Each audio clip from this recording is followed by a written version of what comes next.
asalaamaaleykum mbokk téléspectateur Wassare Société gannaaw bañ leen nuyoo di leen ziar di leen jaajëfal li ñuy safoo di seetaan Wassare Société à chaque fois comme ni ñu koy defee saa su nekk nee naa bu dara amee dañuy def li nga xam ne nag mooy déplacement dem ba fi nga xam ne nag foofu la mbir mi xewee pour ñu ànd daan ay leeral tey ji nag ñu ngi fi nga xam ne nag mooy HLM Grand Yoff ñëwoon ci hôpital américain comme ni ñu ko xamee dafa am agression nag yooyu nga xam ne ñoom ñoo fi am fan yi yëpp moo taxoon tey ñu def déplacement ñoom sees ñi nga xam ne nag ñoom ñoo fi nekkee pour ñoom ñu wax ñu exactement agression yi ñan ñoo koy def ak ñan ñooy subir li nga xam ne nag mooy agression yi ndax seen clientèle la wala du seen clientèle wala alentour tamit ndax am na sécurité wala amul sécurité moo tax tey ji nag am na kenn koo xam ne moom ci hôpital bi la nekk autant pour moi moom nag mu andi ñu ci ay leeral asalaamaaleykum monsieur ñu ngi lay nuyu. waaleykum salaam.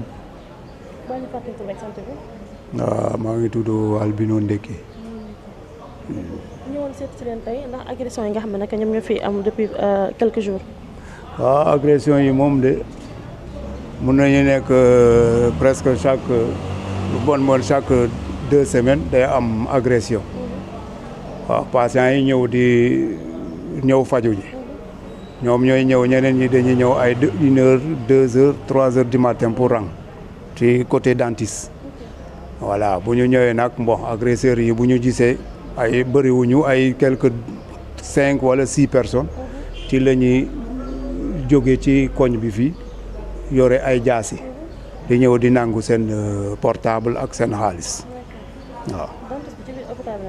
waaw dentiste yi fii la ñuy consulter dentiste ci biir la nekk waaw. léegi ñi nga xam ne nag ñoom ñooy def lu mel ñoom ci koñ bi lañ dëkk wala ñoom journée bi da ngeen digg. moom mënuñu leen wax ndax ci koñ bi la ñu nekk wala nekkuñu ci koñ bi waaw parce que côté bi fii la ñuy jógee des fois wala ñu jógee nii wala ñeneen ñi jógee nii bon exactement mënuñu leen wax fii la ñu dëkk wala dëkkuñu fii waaw parce que terrain bu nekk fii ci ginnaaw foofu la ñuy jógee des fois ñëw waaw mu ñu fekkee nit ñi fii xam nga ku feebar ñëw di faju ji nga ñëw génne jaase problème day am dañuy tiit bon ku mujjee ki keroog la ñu jàpp waaw kon keroog bu agression bu amoon fii mercredi passé am na kuñ ci jàpp kooku la ñu mujjee yóbbu police bon il est dans 11 à 12 ans xale la te groupe la mët nañu presque 20 personnes. ñoom tranche d'âge ñaata à ñaata.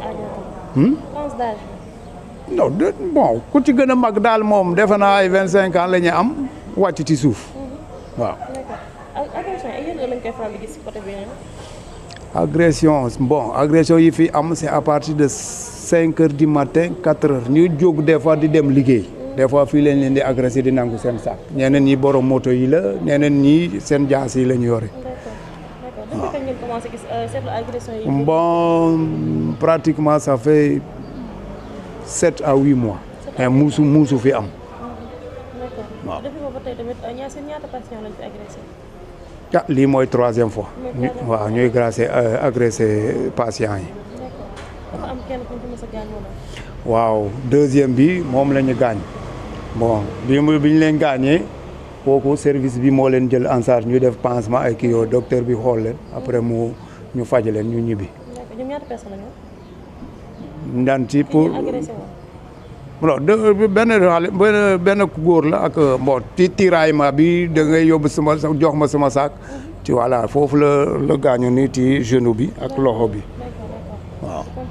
depuis boobu ba tey bi ngeen gisee première agression bi am est-ce que def ngeen alerte ngeen. alerte nañu bon xëy na ki ñu jàpp keroog yóbbu kooku xëy na moo indi kii bi wax ji waaw mais ñeneen ñi du leen yan jaan jàpp dañuy def seen forfait rek dem seen yoon voilà mais ku keroog kii moom de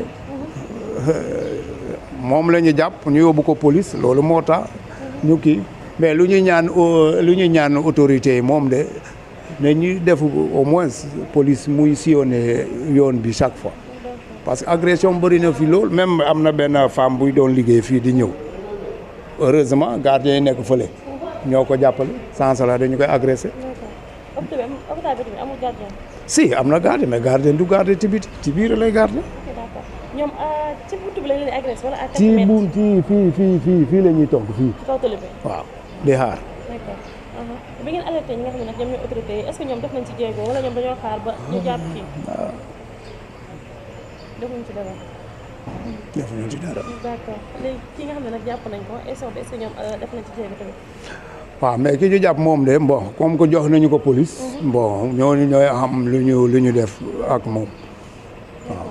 tey jii en tant que hôpital tamit est-ce que foogoo ne tamit maanaam ak fi nga xam ne foofu fi la nekkee emplacement bu nekk benn koñ boo xam ne c'est un peu mouvementé peut-être la journée mais guddi gi tamit kenn du xam ndax day mouvementé foogoon tamit. bon donc mun naa ne yoon bi moom de c'est mouvementé chaque fois peut-être sedd bi moo tax.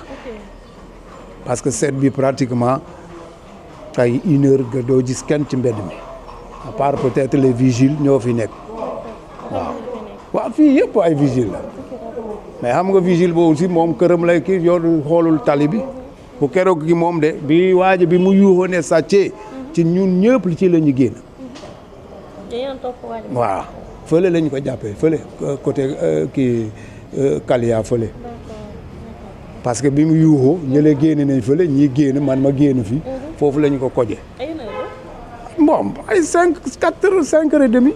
5 heures du matin. waaw waaw ay 5 heures et demi yooyu. d'accord le responsable de l'hôpital moom ban taxawaay la si am. responsable lu mu ci mën bu du def déclaration rek wax dem police avertir dem mairie wax leen lii ak lii moo am mais munu ci dara waaw. loolu mais ñëw pour constater xool. waaw musuma ko gis. musuma ko gis. tey jii ana ban message wala ban cri de cœur pour loo xam ne. non lu ñuy ñaan nguur gi saa yu kaay moom ne mooy nañu indi police rek muy sillonné yoon bii parce que mairie baa ngi ni à côté. mairie moo nekk nii à côté. mairie baa ngi fii. d'accord rond point bii bon premier jour bi ñu jàppee booy bi. jour boobu la police nekk fii ay 3 heures 4 heures du matin fii bi ma génnee ma gis la ñuy arrêté foofu ay oto. d'accord ci guddi gi. waaw ci guddi gi. di def fii mairie bi amul gardien. mairie bu am waaye boo amee gardien te yoroo arme yoroo dara yow di nga génn ci yore pistolet wala ku yore arme bu jaase du ci génn de leen ne ci biir laa amal ab problème mais du ci mbedd mi. mais ma comprendre maanaam affaire bi ci hôpital bi mais koñ bi jëm boobu moo amul sécurité. koñ bi fii am na gardien fii am na gardien fële am na gardien. Kalia am na gardien. waaw dem nii am na gardien centre Aminata Mbaye bi am na gardien mais ñoom ci biir la ñu ne. ci biir la ñu nekkuñu pour mbedd bi de nekkuñu pour mbedd bi de. parce que yow déjà boo génnee ci mbedd mi fële ñu agresse nga dem foofu ñu rey la mais responsable bi day génne loxo day leen ne man ci biir laa wax xam nga waxul nga gardien ci biti ci biir la wax yow man nii la nii. ku tëbbee fële ñëw fekk ma fii yaa ma tooñ voilà. mais tey jii foog nga tamit gardien yooyu noonu tey maanaam bu ñu gisee benn chaîne ak kenn ko xam non bu ñu gisee benn chaîne kay de moom de bu yuuxoo ñun ñëppay génn comme bu keroog bi. waaw loolu moo tax ñu permettre ñu jàpp ko. autorité rek ñoo ñu war a jàppale. waaw solution bi autorité rek ñoo ñu war a jàppale. police bu jaaree fii dem nii di heure yoo à partir de 4 heures du matin. doo dëgg ci agression fii parce que heure yooyu lañu même borom moto yi. waaw yow borom moto yi tali bi kaay de moom de chaque jour nga dëgg yuuxu yóbbu na sama saak. borom moto yi te kooku ku naka nga koy jàppe bu nangoo saak bi accéléré loo ko mënoo ko jàpp. avant sa kàddu gu mujj tey jii lan nga jàpp moom mooy solution bi pour li ni mel mën fee rek. waaw mais solution bi mooy autorité rek ñoo ci war a jàppale. waaw kese. waaw maa ngi leen di remercier di sant si li ngeen def l'essentiel ñëw bi ngeen ñëw fii mu xam naa ne autorité yi bu ngeen ko tegee moom dinañu ko dégg bon dinañu indi solution comme que affaire bi yéeg na ba ñeneen jaar fii ñu xam su boobaa dinañu indi solution waaw ok